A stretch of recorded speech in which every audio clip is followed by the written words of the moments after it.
Alors voici un court module H5P constitué uniquement de 5 slides. Donc sur la première slide, on a inséré une image et un texte. Sur cette seconde slide, on va pouvoir intégrer une vidéo, soit à partir d'un fichier sur notre disque dur, soit à partir d'un lien YouTube. Troisième diapositive, un QCM, une hypothèse, ce n'est pas une certitude, c'est une réponse possible à un problème, ce n'est pas une question et elle doit avoir une conséquence vérifiable et vous avez la possibilité de vérifier si vos réponses sont exactes ou pas. On a rajouté ici une image pour que la diapositive ne soit pas trop austère. Quatrième diapositive, donc un schéma interactif sur lequel vous allez pouvoir poser les légendes, donc toujours sur la démarche expérimentale. Ça va commencer par un problème, ensuite l'hypothèse, on va voir l'expérimentation et les résultats. Je peux vérifier mon travail. Enfin, sur la dernière diapositive, j'ai la synthèse de l'ensemble du module que je viens de réaliser. L'objectif de cette capsule est de vous montrer étape par étape comment ce module a été réalisé. Une fois votre procédure d'inscription validée, vous arrivez sur cette page d'accueil et vous allez sélectionner Create a New Content. Différents modules sont alors mis à votre disposition. Dans cette présentation, nous allons nous concentrer sur le module Course Presentation. En premier lieu, donnez un titre à votre module, puis sélectionnez le type de module que vous voulez utiliser. Dans cette vidéo, nous utiliserons le module Course Presentation. Alors c'est sur cette interface que tout va se passer. Vous avez à l'écran les différents slides qui vont se suivre les uns aux autres. Sur chaque slide, vous allez pouvoir mettre du contenu vidéo, audio, rajouter du texte, des liens, des QCM ou autres. Pour créer une nouvelle diapo, on utilisera le bouton plus. Donc là, on voit qu'on est passé à la deuxième diapositive. On va revenir maintenant à la première. Et pour donner un titre à notre présentation, nous allons insérer une image en précisant sur Add l'endroit du disque dur où elle se trouve, attendre le chargement de l'image. Une fois que l'image est chargée, donnez un titre à votre image. Tout en bas, appuyez sur Down. Votre image apparaît maintenant sur la diapositive, vous allez pouvoir la déplacer, vous allez pouvoir l'agrandir.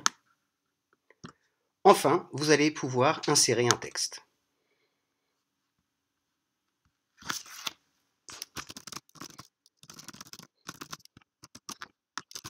Donc, créer un contenu interactif avec H5P, vous allez retrouver ici les icônes habituelles des traitements de texte et vous validez pour faire apparaître votre texte que vous allez pouvoir déplacer sur l'écran à votre guise. Notre première diapositive est terminée. Nous allons donc passer à la suivante. Sur cette diapositive, on va insérer une vidéo. On clique sur l'icône en forme de pellicule en haut. Vous allez avoir le choix pour ajouter une pellicule soit depuis votre disque dur ou en prenant un lien directement sur YouTube. Il vous suffit de coller l'URL de la vidéo et de l'insérer. Ensuite, vous validez et votre vidéo va apparaître. Comme tout à l'heure, vous pouvez la positionner où vous souhaitez sur la diapositive. Vous pouvez agrandir pour un meilleur confort pour l'utilisateur. Nous allons passer maintenant à la troisième diapositive, sur laquelle nous allons insérer un QCM. Les différents outils de QCM sont ici. On va là regarder ici un QCM avec choix multiples. Donc, nous allons dans un premier temps rédiger la question. Une hypothèse est, voilà notre question. Différentes possibilités. Une réponse possible à un problème. Et cette réponse devra être considérée par un H5P comme étant correcte. Deuxième réponse, une question. Cette réponse étant fausse, je ne coche pas cette case. On peut additionner d'autres réponses. Par exemple, une certitude qu'on ne cochera pas en correct non plus. Et une hypothèse, dernier exemple, doit avoir une conséquence observable. Et cette réponse est considérée comme étant correcte. Une fois que vous avez fini votre QCM, vous cliquez sur Down. Attention à bien positionner la taille de votre QCM pour que tout soit bien visible. Ensuite, vous pouvez le poser où vous le souhaitez sur la diapositive. Et là, c'est quand même un petit peu austère. Ajouter une image pour rendre quand même votre présentation plus agréable. Donc on va faire la même procédure qu'au début. On va sélectionner la bonne image, l'ouvrir, préciser le texte et valider. Vous positionnez.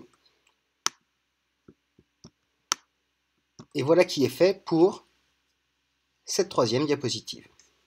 Dans une quatrième diapositive, nous allons rajouter une image à légender. Donc pour cela, on va aller sur l'icône Drag and Drop. Dans l'onglet Settings, vous pouvez marquer le titre.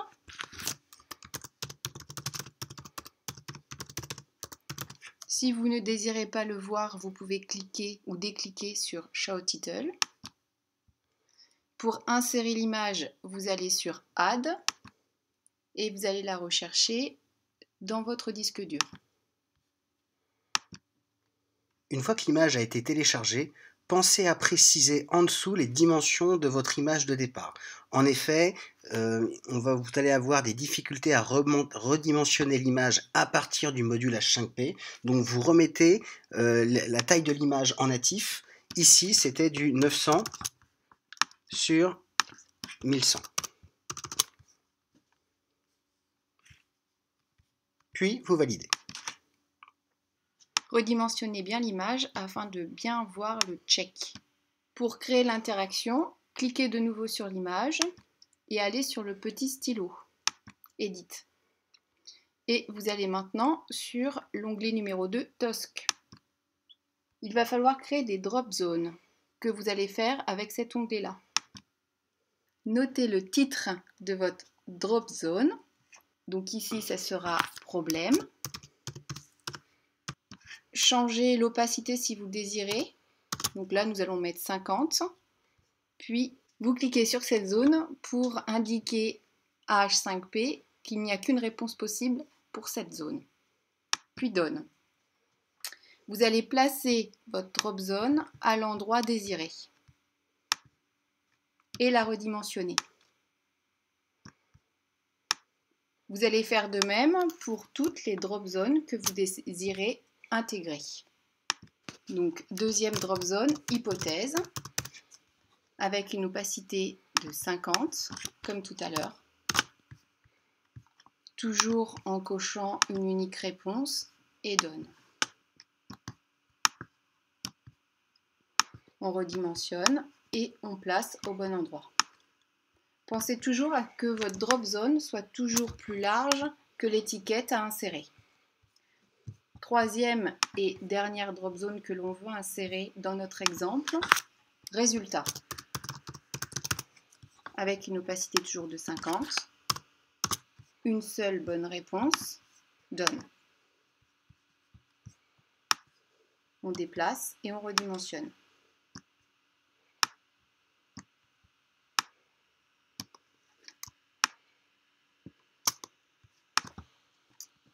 Ensuite, nous allons aller sur l'onglet Texte, le petit t.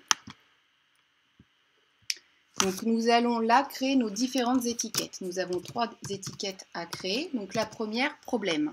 Nous allons l'associer donc à la drop zone problème. Nous laissons l'opacité 100, Done. Et nous plaçons cette étiquette à la bonne dimension sur le côté. Nous pensons immédiatement à retourner sur la drop zone qui est associée à cette étiquette pour aller sélectionner l'étiquette problème. Done. Nous faisons de même pour les 2 autres étiquettes à créer. Nous pouvons ajouter une consigne avec le texte.